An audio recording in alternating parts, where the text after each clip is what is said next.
Good afternoon, everybody. My name is Onno Beukenhorst, and on behalf of Bimhuis, OBA and the Doek Festival, I'd like to welcome you to the Theater van het Woord, the Theater of the Word, today. Today we are having a third lecture in the series of Bimhuis at OBA. The previous ones were by Michael Moore and Benjamin Herman. And today we are very proud to have with us Anthony Braxton. Anthony Braxton will be performing at the Bimhuis oncoming Thursday. And he will be performing there as part of the Doek Festival. So before we give the floor to Anthony Braxton, I would like to give the floor to Kevin Whitehead to tell us a little bit about Doek Festival and Anthony Braxton. Thank you.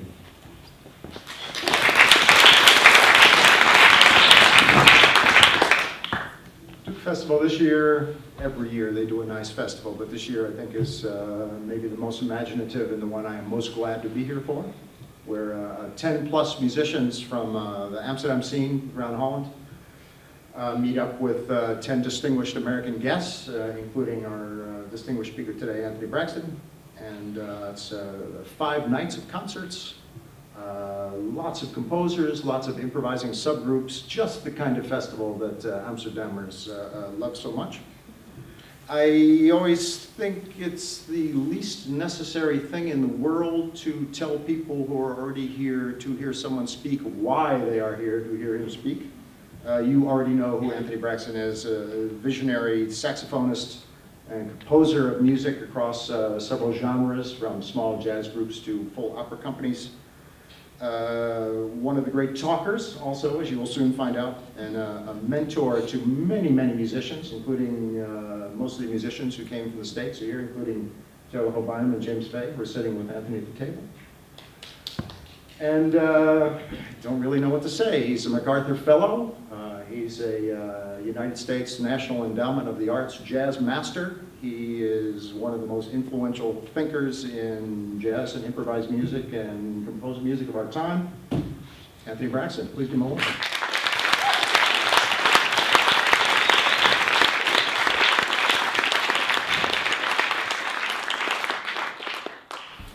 Thank you so much, Kevin. Can everyone hear with this microphone? Yeah. I'm delighted to have the opportunity to come back to Amsterdam, especially for the birthday fest.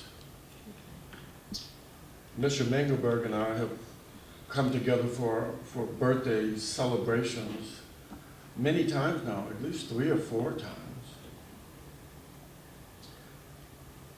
Mr. Mengelberg has been a real friend and colleague, and his work has greatly enhanced the evolution of creative music. He's an improviser, wonderful pianist, virtuoso pianist and thinker. And so I have to say, I mean, I'm very grateful to have Misha as a colleague and to have another opportunity to have a double birthday celebration together. And I look forward to this festival. I'm hearing that the rehearsals are going extremely well, and I'm not surprised because the musicians who are part of Doek and the Tri-Centric Foundation, in my opinion, represent the hope of the future. These are third millennial masters who are up to the challenge of the complexities of this time period. For myself, when I think of my work, I see my work as a 20th century offering. A 20th century guy who was lucky enough to cross the line to experience the 21st century and the third millennium. And I'm really grateful to still be on the planet and working on my music. About my music work, it has now been something like 50 years, give or take a couple of years, where I was fortunate enough to find a direction a discipline that I could devote my life to. And in that 50-year time cycle, I've tried to respond to the inspiration I've received from the great masters of old, in particular the work of Dave Brubeck and Paul Desmond, Miles Davis, the Leonard Tristano School, John Coltrane, Albert Ayler, Karl-Heinz Stockhausen, Janis Xenakis, Beethoven, Bach. Having the chance to come to Holland, I'm reminded of the incredible input from the Dutch masters. After all, it was the Dutch masters who brought in restructured notation.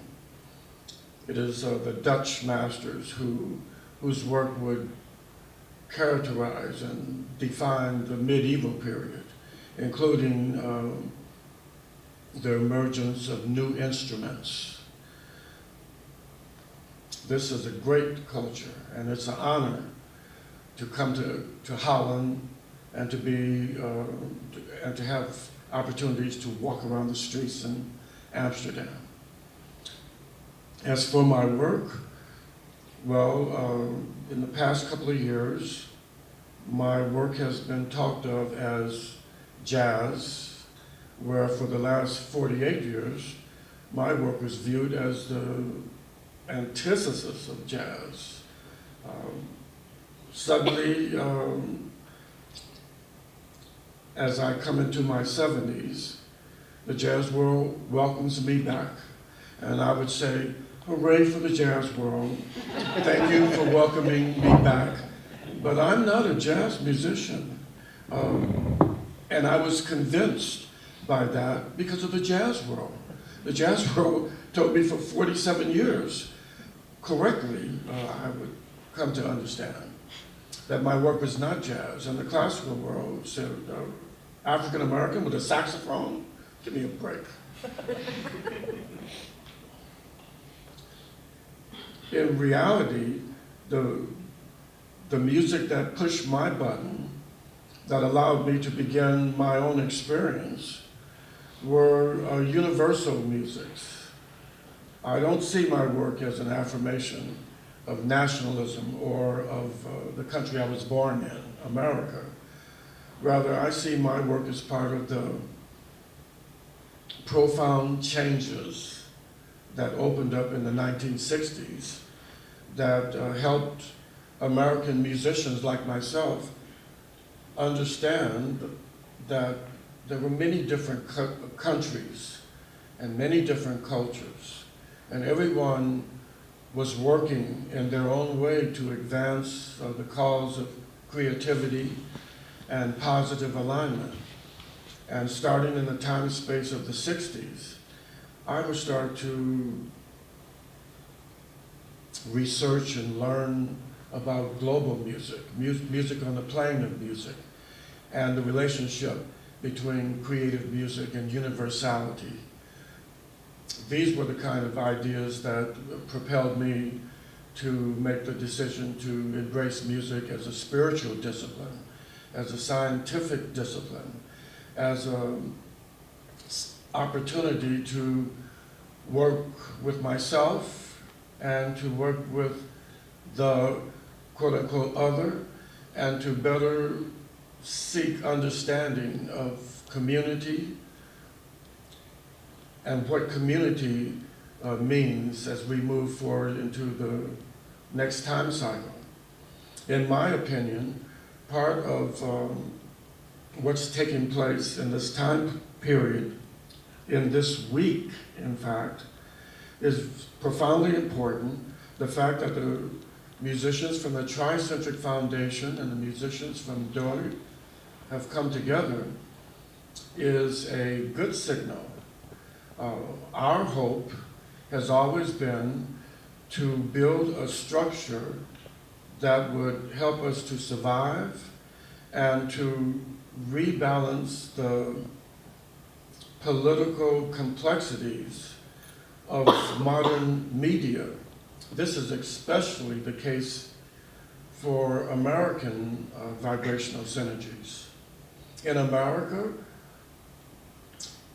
non-marketplace creativity has been pushed to the side and marginalized in a way where if you don't know about the music, it's hard to learn about it because it's not on the radio. Although there are a couple of college stations like WKCR, for instance, that supports the music. In America, the non-marketplace creative men and women are in the underground and looking for ways to better understand how to find the opportunities of this time space as opposed to the negative complexities. And so for two organizations like the Tri-Centric Foundation and like Doek come together in this way, that gives me the hope that we can more and more move towards international alliances so that we can find a way to present non-sanctioned creativity as part of the possibilities of the culture, so that our young people, and all people in fact, can have the opportunity to experience those creativities which have not been sanctioned by the political system. And so I'm very happy about that. As far as my own work is concerned, I speak of my work as an affirmation of a tri-centric thought unit construct. Tri-centric thought unit construct as a way of talking about the philosophic system, the music system, and the system of transposition into ritual and ceremonial musics or dream space musics. The construction of a tri-centric thought unit construct would start in the 1960s after my first solo concert, which was a complete failure. At that time, in the 60s, much talk about freedom, not much talk about what to do with the freedom. And after my failed first solo effort, I would, at that point, start to construct devices in that period that could help me not to repeat myself. Because even in the early cycles, it was becoming clear to me that freedom, in the way it was being expressed, was a kind of existential freedom that did not necessarily apply to the kind of decision-making that I was interested in. And so the foundation of the new decisions in the 1960s for my work would be based on language music, or the music of vocabularies. By the term language musics, as related to the solo decisions, I would move towards what I now call sonic geometrics. Sonic geometrics as a way to describe the 12 houses of identity in the Tri-Centric Thought Unit template. From that material, I was able to find the building blocks, the DNA, as it turned out to be, of the material that I would spend the next 45 years or so working with. That material, however it's looked at, in my opinion, was an attempt to affirm transidiomatic proclivities as opposed to idiomatic proclivities. That is to say, for instance, Number one, long sound. Number two, polarity sound or pointillistic logics. Number three, ornamentation. Number four, sequential logics or staccato line logics. Number five, intervallics. Number six, sound mass logics or multiphonics, new fingerings, new attempts to create timbre space, and it goes up to 12. I mention that in the context of saying the idea of a long sound doesn't tell anyone what to play. The idea of polarity logics doesn't tell anyone what to play. In the same way that in the fifth restructural cycle, jazz musics, the musics we call in this time period bebop, actually in that time period bebop, would present the friendly, experiencing instrumentalist player with a set of chord changes. So you'd have a C major 7, but the chord only told you what the possibilities were. You could play your music inside of that and find your own worlds and ideas, because the idea of chord progressions was consistent with the evolution of jazz, in the sense that the evolution of jazz, as virtuoso tenor saxophonist Warren Marsh once remarked, included the individual, the life of the individual, that compared to the traditional classical systems, which I love, and which in the early period did contain improvisation. That improvisation was referred to as, what was the term?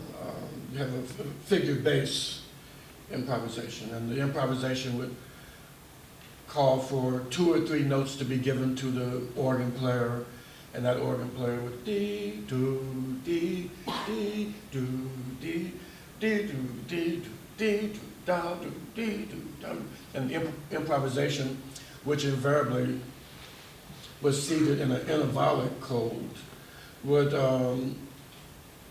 demonstrate improvisation, and then the next person would be given X amount of pitches and would make an improvisation. From that point, the music evolved in a different way towards precision notation, which was a restructural breakthrough that was and is profound. I mention that because the work that I've been doing for the last 45 years was not an attempt to reject anything. Certainly it wasn't an attempt to reject fundamentals, the fundamentals which have evolved for the last 2,000 years. Rather, the model that I've tried to evolve is an affirmation of tradition. And the tradition, in my opinion, has always been each generation must find the challenges of their time period, whether we're talking of music, science, or anything else. And so the emergence of the Tri-Centric thought unit model would, in fact, serve as a template to recreate possibilities based on sonic geometrics, based on syntax variables as related from the triaxiom philosophic writings, that being a transposition of the philosophic writings into a code that in many ways reflects the I Ching, in the sense of the I Ching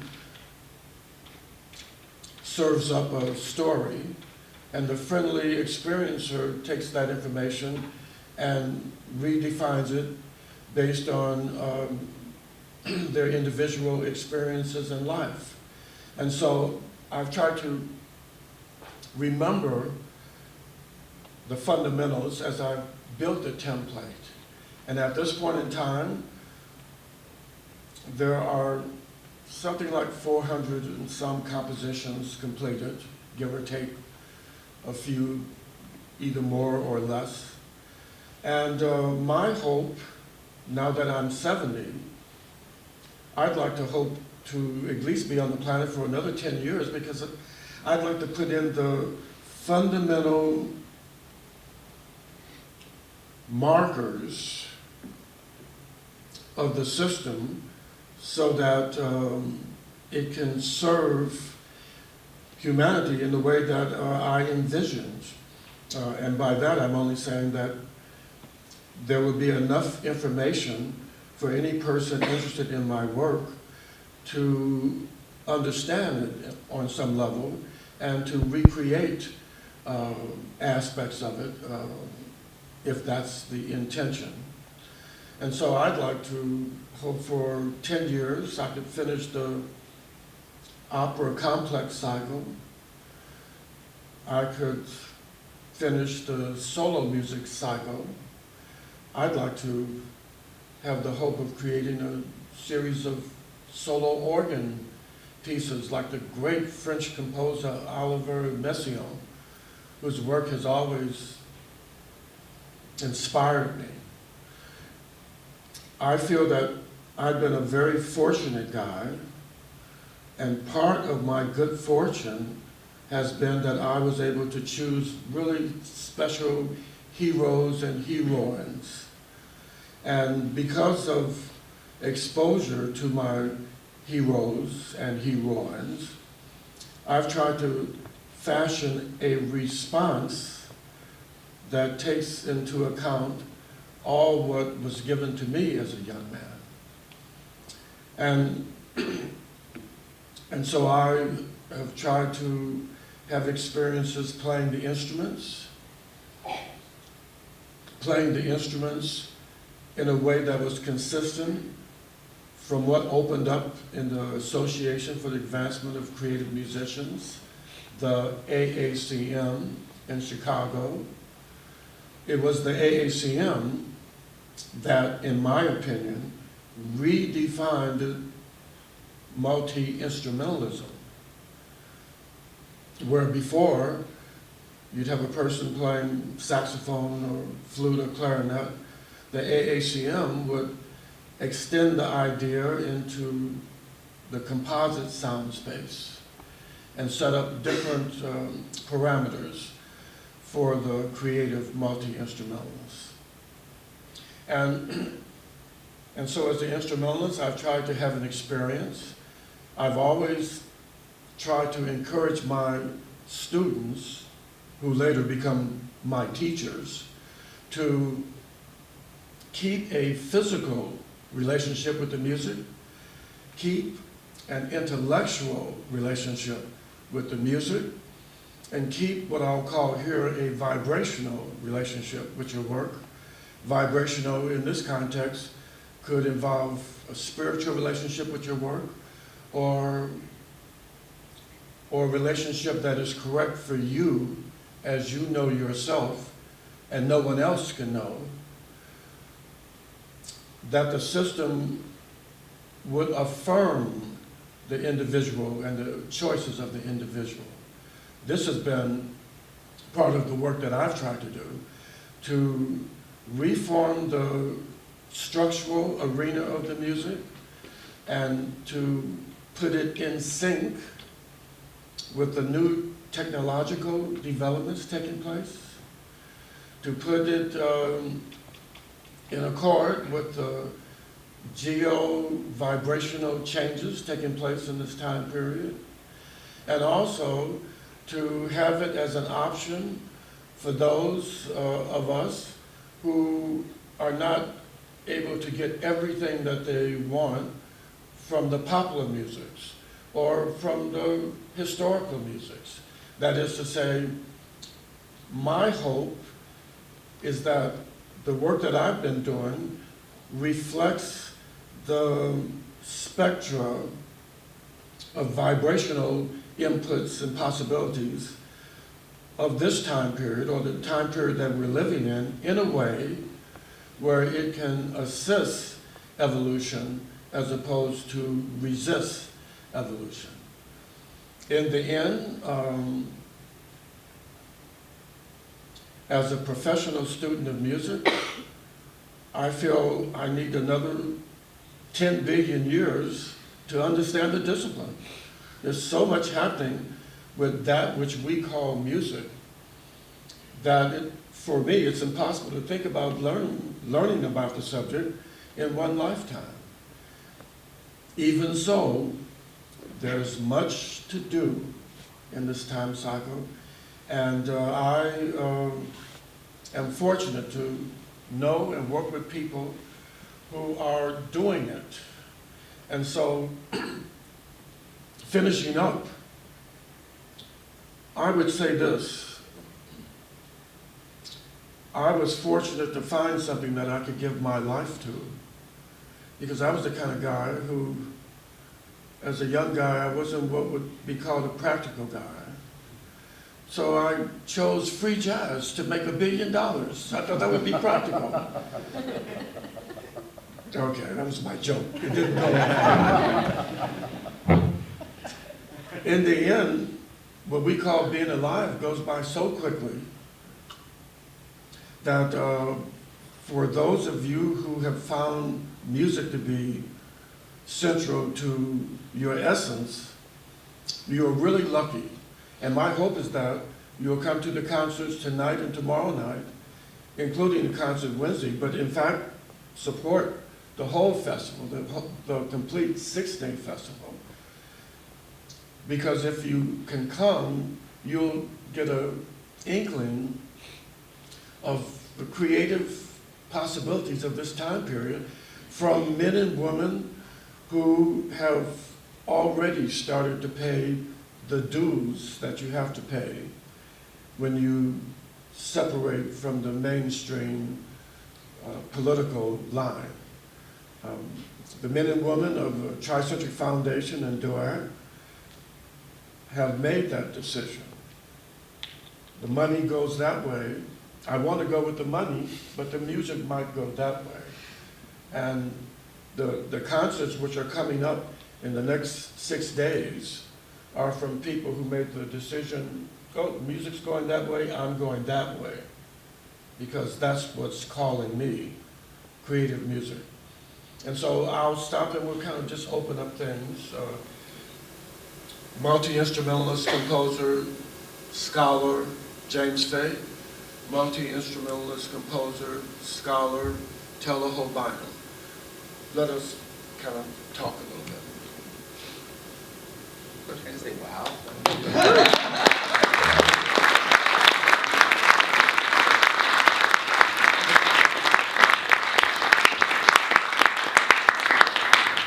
I paid Tony to say that.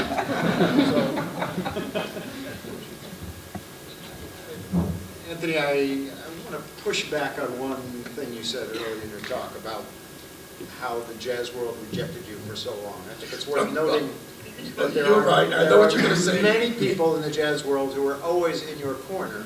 And because of those people, I was able to survive. And you're right. I tend to not be clear with that. We did it for selfish reasons because we knew that jazz needed you more than you needed jazz.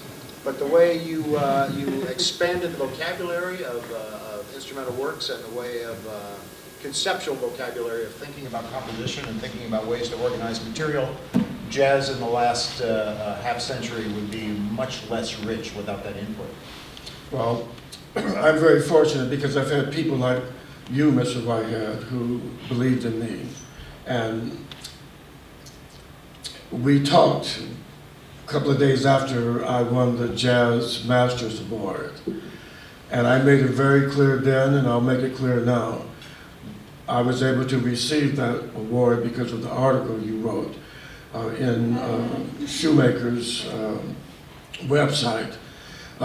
You are right. I have had men and women who have believed in my work, and it helped me from going crazy, and it helped me to survive, to know that I was not out there by myself, that in fact there has always been a small group who believed in my work. Not so small, I think, is the thing. Well, the fringe group, I paid them to say. Yeah. Then my check got lost in the... Your check has been lost for a long while, Mike.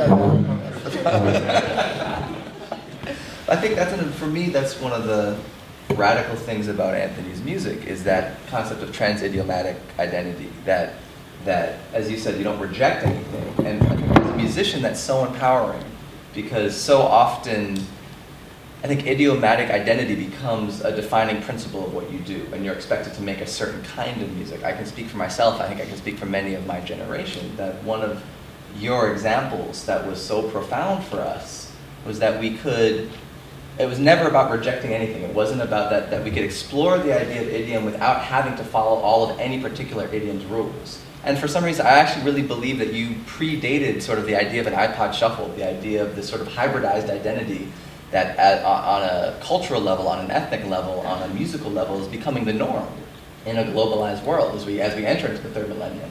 I mean, you said that you're a 20th century artist. I would actually say that you were the kind of artist that defined what the third, or offered possibilities of what the third millennia could be, because it's not about strict definition anymore. I think anyone that's trying to hold on to anyone that says black and white or right and wrong, or those kind of dichotomies are becoming increasingly irrelevant as we come to a much more ambiguous and confused and complicated world. And so to be given an artistic model, but I think ultimately it really transcends music, to be given a philosophical, creative model that helps one navigate, as you always say, navigation through form, whether that's musical form or just political form or life form or economic form, where you can always understand that it's not fixed definitions, but there are definitions. They're just always mutable and evolving, and that's what gives us the possibility to interact and stay creative in that kind of process. And I don't really have a question, I was just saying that. I was able to evolve my model because I was fortunate to work with musician composers like the two of you, who are so positive and who have so much talent. But there's another aspect of Kevin Whitehead's question to me that I didn't answer, and I need to answer it, because while going into the struggle as a musician and dealing with the ups and downs of that struggle, Kevin Whitehead has gone through the same struggle. I mean, the struggle I'm talking about is not just related to music. It's a struggle involving what you've learned about your discipline and what kind of response you're going to make. Reading Kevin Whitehead and learning from him over the last 30, 40 years has been just like the music.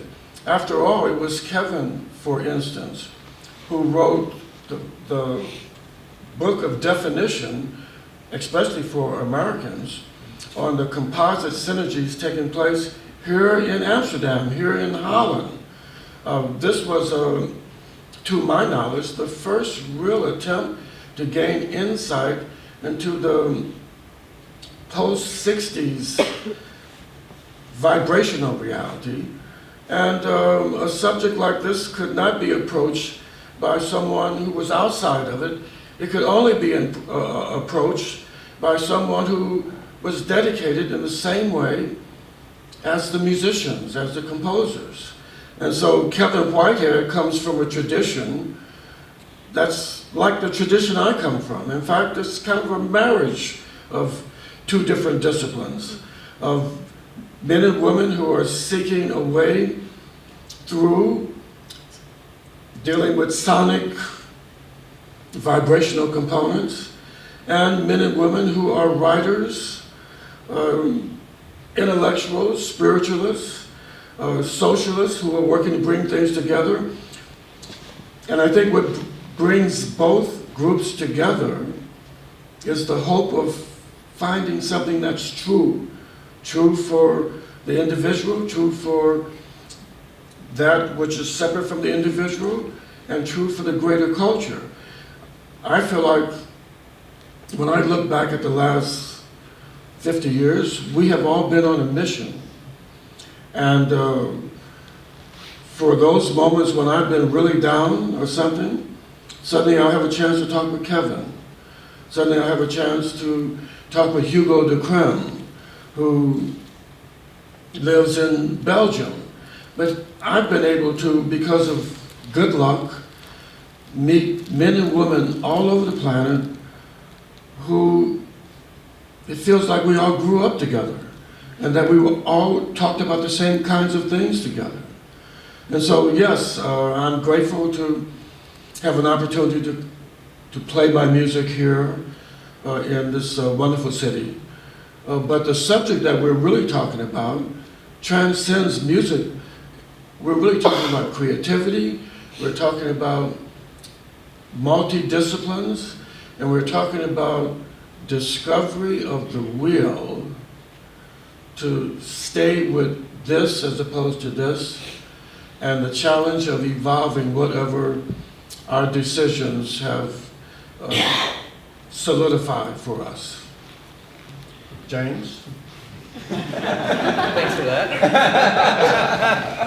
I think going back to Taylor's point, I think for me, coming into Anthony's music, one of the really refreshing things, especially at that moment, is I think he was a model for not just embracing all the different worlds. I think it's much more intuitive for the younger, even the generation after, you know, me and Taylor, for whom the divisions of, you know, academic music and what is academic music and what is improvised music and jazz, what is European improvised music and American improvised music, it's less clearly drawn, and they're not in some ways born into both the academic as well as the social spaces, the literal venues where things take place, you know, or the genre markings on their iTunes.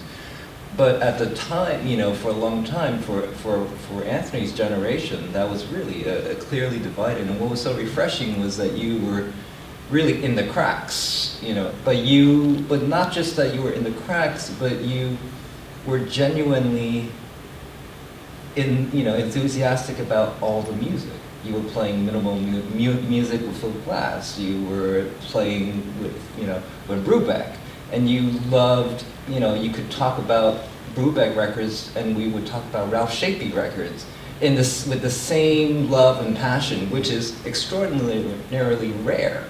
I mean, all of these completely different musics, you know, and it was a real deep love and kind of scholarly approach too, with the passion. And that was a really rare model for me to encounter, which was one of those reasons why I was so drawn to working with you. Was, you know, and I think that is becoming much more common for musicians coming up, where they don't necessarily see the distinction between looking at, you know, compositional theory and jazz theory, so-called, and doing electronic music. You know, there's no reason why they're distinct things, and they still very much are. You know, our social structure, our academic structures, our funding is still, you know, they're still doled out to different portions. You know, that's the case here in Holland, and it's the case in the States. But I think it's starting to shift with the younger generation. You know, that message that creativity is not idiomatically specific, is not disciplinarily specific, but is a human intention. Is something that you've demonstrated for so long. And that it's also, as you were saying, not only were you passionate about all these musics, but for me, to have work that has such a profound composerly intent. You know, I've had the privilege, because I live relatively close to Anthony, to watch him compose the operas and watch the layers of work that goes into it. And it's extraordinary. You know, it's this incredibly complex architecture that you need to build a piece that's 5 hours long and involves 100 different artists and singers and musicians. But then what's amazing is that you'll build that structure, but then you'll still bring an improviser's aesthetic to it, of letting it be deconstructed and changing the tempos on the orchestra at the moment of the performance, and not being precious with it. The fact that you can create that much music and not be precious proves that improvisation and composition are not oppositional forces. You know, that the compositional, as you talked about, the language music gave you a means of bringing a compositional identity to an improvised form. The operas for me do the flip side, which is bringing an improvising aesthetic to a hugely composed form. And the fact that it doesn't have to be defined against each other and can actually enliven each other. For me, is a lesson that, again, transcends music. Ultimately, you're right, we're not talking about music. We're talking about means of opportunity to continue to evolve and, if possible, survive as a species, because that is something that is in doubt. And if we don't come up with creative solutions or creative modeling, I think, that's at its grandest, possibility, but that we need models that demonstrate positive evolution, as you would say. And that's something I think that I thank you for doing. I know for us, it's been something really profound. I pass it to Kevin. It's funny to hear you describe this aspect of Anthony's music and how much it reminds me of aspects of Misha Mengelberg's music, which is indeed one of the reasons I think that you two have been able to work together so well, that the creativity transcends the one and the other. As you say, it's not a polar opposition between improvisation and composition. That's why Misha came up with the term instant composing for improvising, also that it made it a little easier to get funding. Grants people to think about it in those terms, or the idea that music and theater can easily be blended, and that the last thing you guys are interested in is this going to be real classical music? Is this going to be jazz music? It's immaterial. You just want to, wherever, it's a real AACM thing, wherever your appetites take you, you want to be free to go there. And I think that's probably why you're here today, as opposed to in New York or Boston or Chicago this afternoon. Oh, it would help me if I was in Chicago. James, I have a question for you. Okay. You're teaching at Mills College now, and needless to say, you're a great teacher. What are the young people talking about and doing now? Are you getting any insight, or do you see anything forming that's fresh, or how would you talk of the experiences you're having at Mills College? Mills College is very special in the sense that it's one of the few, maybe 3 or 4 other institutions where you have a chance to actually learn about creativity, as opposed to getting the generic stamp. What are you hearing, or what are your thoughts about it? Yeah, I mean, I hesitate to summarize a generation, but I think one of the things I see among my students, incoming students, is in some ways related to what I spoke about earlier. Is that you don't see, someone who might be interested in your music is not necessarily a saxophonist. It's not necessarily someone, they have some records they're interested in it, but maybe they mainly do electronic music. But they might be very aware of your music, ICP, the Incas records. They have this very, it's not quite, I think, the same as, say, 20 years ago, where someone who was really into, say, a particular kind of improvised music or so-called jazz, they become proficient, and you kind of become an expert in that field, or at least that's what they thought they needed to do. They need to really know how to play chord changes. They need to, be able to improvise like Derek Bailey, or improvise like Evan Parker, or, there was an idea of this is the, pinnacle of this practice, right, these people. And I think now there is much more of a broad appetite, and I think younger composers, are much more aware, although I wouldn't say this is across the board, of music outside of traditional avant-garde or, European or experimental compositional practice, whereas I would say in academia, maybe 10, 20 years ago, if you were studying composition, you probably never heard of Derek Bailey, right? And I think that's changing. That they might, hear Derek's music and then make a connection with a Lachenmann piece, Salud for Calvo. And so these connections, I think, are much more fluid and intuitive, than a few generations before. I think most, students have some interest in doing electronics to different degrees, and they don't feel like they either have to be a serious composer or a serious instrumentalist or a electronic musician. And I think that's a that's a big shift. You know, there's more musicians interested in other media. There are more musicians interested in doing installation work, which is something that tended to be, you know, separate things. I think they're not. I think previously you didn't want to be a dilettante. You know, you wanted to be an expert. You know, you want to be a virtuoso, either as an instrumentalist or an excellent composer, technician, something, you know. And you didn't want to try something that you weren't an expert in, right? So Specialist. you were you're excellent, you know, virtuoso saxophone player. You didn't want to do a introductory level electronic piece because, like, well, you didn't allow yourself to be a beginner, and I think that's less the case now. People are interested, you know. Yeah, but you were teaching until just, you know, 3 years ago. So you know, what are your thoughts on the change of generations of all the students you taught over the years? That's a good question. In the last 5 years, I felt a vibrational change in many of the students. As academia clamps down, we're seeing, or I'm feeling that we're seeing another vibration in them. I looked at the internet this morning and they're talking about safe spaces because the left has produced a situation that doesn't want to look at any viewpoint separate from its own viewpoint. I feel that in the last 5 years there's an attempt to squash not creativity so much as risk-taking or a kind of a practicality that has come in. I found it complex.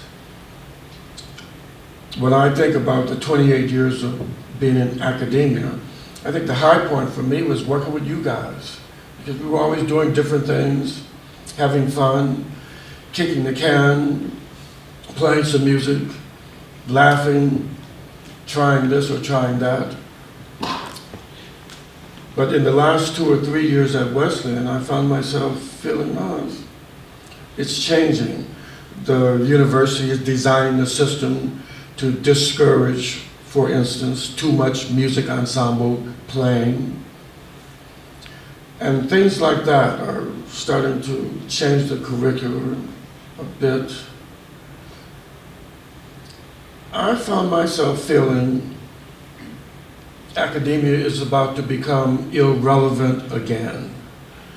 What are your experiences when I think of the bicycle tours, which is a restructural idea, a great restructural idea, for a musician, composer who has always been interested in people and communities and bringing things together? You've been traveling all over America and Europe as well. Have you noticed anything different? Well, I think it's funny from what both of you guys were saying about that which goes back to what you were saying about being a professional student of music, and you were saying when people are willing to be a beginner, and then how you're saying about the idea of taking risk. That for me underlies that underlying point that I think is so important that too often academia can shy you away from, but that you have to fail. You know, you have to be able to be willing to take risks and fail spectacularly. And that's something that's so difficult to encourage in an institutional setting or an academic setting or a musical setting where one is expected to have proficiency and virtuosity and to demonstrate professionalism. And you want to be able to do all those things, but if you just do that, that's not enough. You know, and so for me, that was one of the reasons I ended up doing that bicycle tour, was to put myself in a context that I was not comfortable, that scared me. You know, that's one of the reasons I love playing in your band. Your band always scares the hell out of me because you do things that you don't know what's going to happen, and that's thrilling. You know. But I fall on my face, but you guys would actually do it. But I think that's that sense. I mean, for me, that's the analogy of where the biking analogy comes out really nicely. Is that, you know, you really can't stay still on a bicycle. You know, you have to keep your balance. You have to keep moving forwards. You know, if you stay still, you fall over. And that's, I mean, sometimes you fall over while moving too quickly. That happens to my friend Eric. But that you have to keep that forward momentum and risk, but also risk fall. That you have to take those chances. And for me, that's the worry of not just the academic setting, but also the marketplace setting. When you're putting music in a context where it needs to be marketed and sold and defined, you can't risk the unknown, you can't risk the failure. And for me, that's again goes what you're saying, where the money goes the direction where it's a very easily consumed product that's well defined and people know what they get, and you can get a refund if it's not exactly what you want. Whereas the work that you've demonstrated, the work that we're trying to do, I think comes out of that idea where you want people to come and have no idea what they're getting, because we don't know what we're giving you, because we're finding it out in that moment. That it's not a matter of doing what's already been done, and that's the joy. Actually, that's why I think this festival excites me, because we're risking total failure. Like, we're opening up, not only are we opening the rehearsals, tonight we're going to do music that this band played together for the first time today, and then we're going to open it up to an audience tonight, and that's terrifying in one sense. And we're throwing, 3 new compositions at people, and James's music is hard, my music just has little dots and you play it, but like James's music is hard. But that's what makes me excited as an artist. More, I mean, whether it's a bike tour, whether it's one of your operas, or whether it's an academic setting, it's finding places where you can encourage people to feel comfortable taking risk and feel comfortable investigating the unknown. And that's what I think you've done for 50 years, and that's what I think what we're trying to do with this festival is to establish the idea that an audience can come and be on that journey with us, is that it's not a matter of getting something finished, but seeing something in a very live space of evolution. And it can be messy and it can be sloppy sometimes because it's not finished, but that's what makes it so vibrant, that the rawness of it, combined with conceptual ideas and technique. It's not just raw, as you said, it's not freedom. It's trying to do something, but accepting the fact that it will never be done. That's the balance that I find so kind of thrilling in this whole process. And getting back to I don't want to make it a necessarily generational thing, but there is a different now. For example, with my students, I can see that it's very different. Like, I remember finding Incas records in the States, in the early '90s. It was when I found one, it was a hallelujah moment, and I would pay $30 for it, and you read every single word on the record cover, and you immediately played it, 8 times, And it's very different when you can just grab it, download it, and you listen to 5 minutes and it's there. It's a very different relationship, and I think that's one of the actually interesting things, I think complex things about your system, because it's so open. You always say, don't worry, I don't want you to, if you're not making a mistake, then you're not doing it right.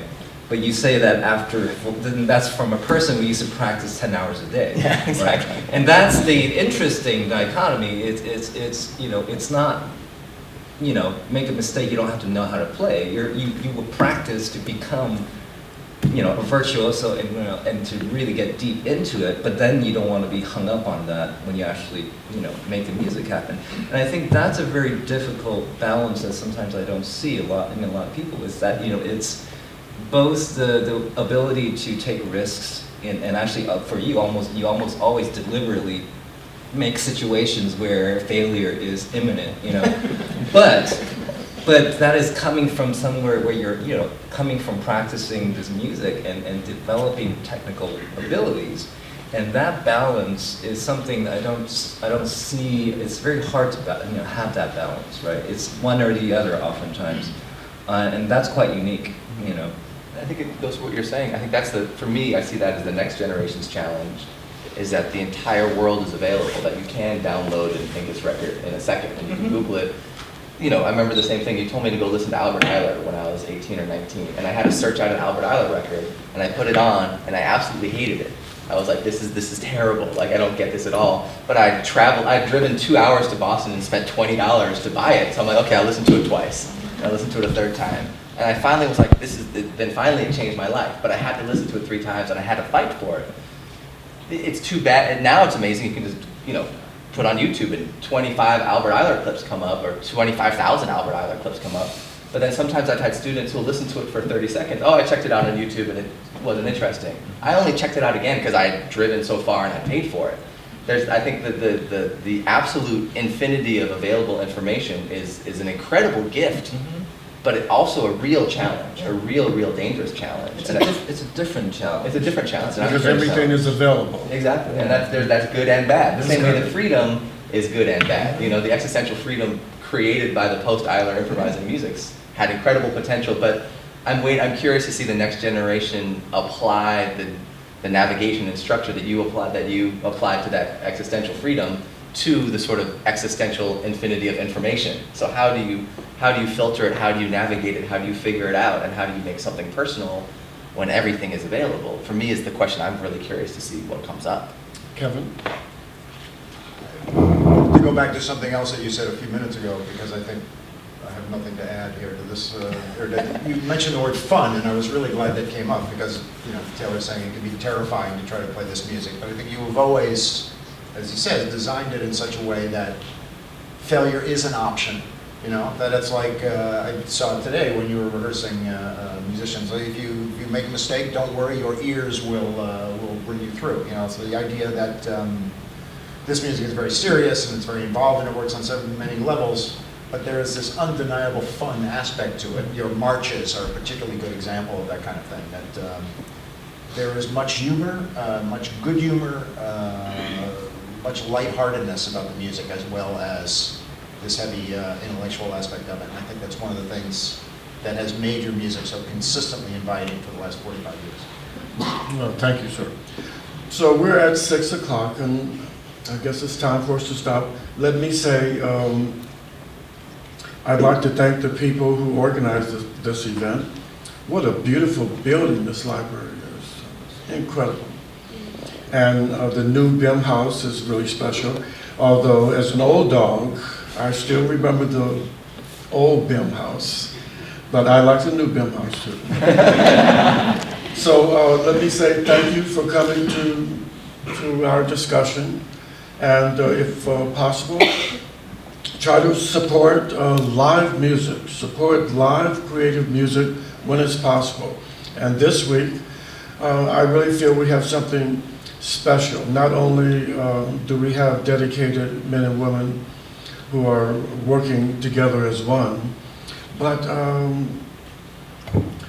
this hookup symbolically, the hookup between the American musicians and the Dutch musicians, symbolically, I feel is very important.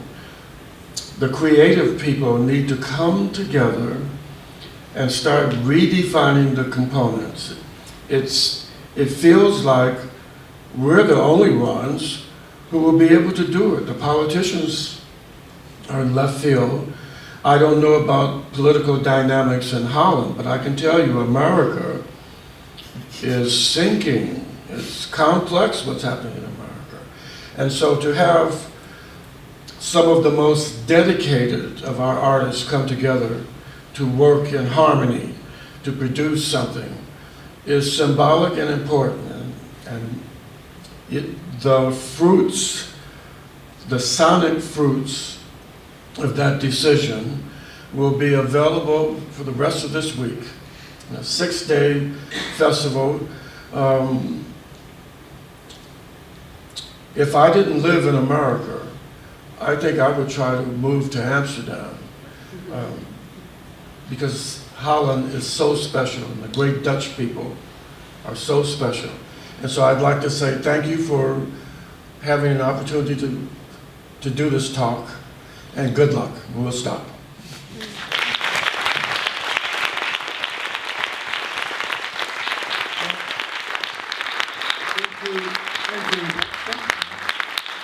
And the panel, James Spade, Taylor Albinen, Kevin Whitehead, again, Anthony Braxton. We're very honored to have you here. I thank you all for coming. There's an opportunity to have drinks outside and discuss more. And again, thank you so much. I think it's been a very inspirational start of the Doek Festival week. Thank you.